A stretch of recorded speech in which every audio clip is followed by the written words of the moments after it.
നോമ്പുകാലം മൂന്നാം ബുധൻ. ഒന്നാം വായന. പൗലോസ്ലിഹ കോറിന്തോസിലെ സഭയ്ക്ക് എഴുതിയ രണ്ടാം ലേഖനം, 9-ാം അധ്യായം 6 മുതൽ 10 വരെയുള്ള വാക്യങ്ങൾ. സത്യം ഇതാണ്: അല്പം വിതയ്ക്കുന്നവൻ അല്പം മാത്രം കൊയ്യും, ധാരാളം വിതയ്ക്കുന്നവൻ ധാരാളം കൊയ്യും. ഓരോരുത്തരും സ്വന്തം തീരുമാനമനുസരിച്ച് വേണം പ്രവർത്തിക്കാൻ. വൈമനസ്യത്തോടെയോ നിർബന്ധത്തിന് കീഴ്വഴങ്ങിയോ ആകരുത്. സന്തോഷപൂർവം നൽകുന്നവനെയാണ് ദൈവം സ്നേഹിക്കുന്നത്.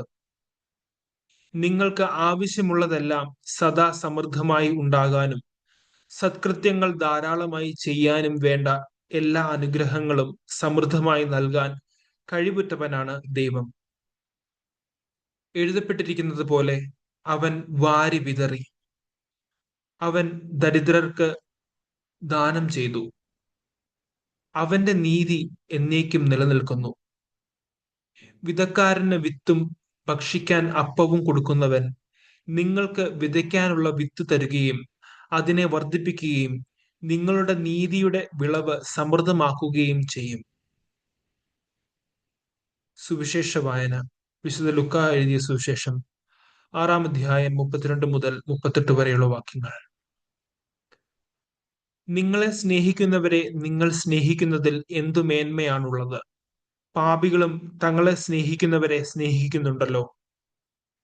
നിങ്ങൾക്ക് നന്മ ചെയ്യുന്നവർക്ക് നിങ്ങൾ നന്മ ചെയ്യുന്നതിൽ എന്ത് മേന്മയാണുള്ളത്? പാപികളും അങ്ങനെ ചെയ്യുന്നുണ്ടല്ലോ. തിരിച്ചു കിട്ടുമെന്ന് പ്രതീക്ഷിച്ച് വായ്പ കൊടുക്കുന്നതിൽ എന്ത് മേന്മയാണുള്ളത്? കൊടുക്കുന്നിടത്തോളം തിരിച്ചു കിട്ടുമെന്ന പ്രതീക്ഷയിൽ പാപികളും പാപികൾക്ക് വായ്പ കൊടുക്കുന്നില്ലേ? എന്നാൽ നിങ്ങൾ ശത്രുക്കളെ സ്നേഹിക്കുവിൻ.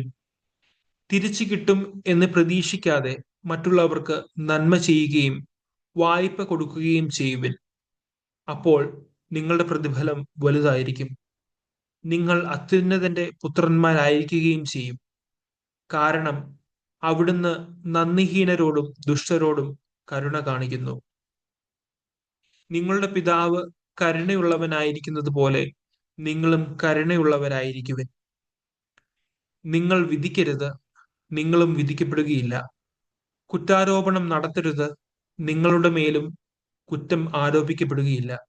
ക്ഷമിക്കുവിൻ, നിങ്ങളോടും ക്ഷമിക്കപ്പെടും. കൊടുക്കുവിൻ, നിങ്ങൾക്കും കിട്ടും. അമർത്തിക്കുലുക്കി നിറച്ചളന്ന് അവർ നിങ്ങളുടെ മടിയിൽ ഇട്ടുതരും. നിങ്ങൾ അളക്കുന്ന അളവുകൊണ്ട് തന്നെ നിങ്ങൾക്കും അളന്നു കിട്ടും. നമ്മുടെ കർത്താവായ മിശിഹായ്ക്ക് സ്തുതി.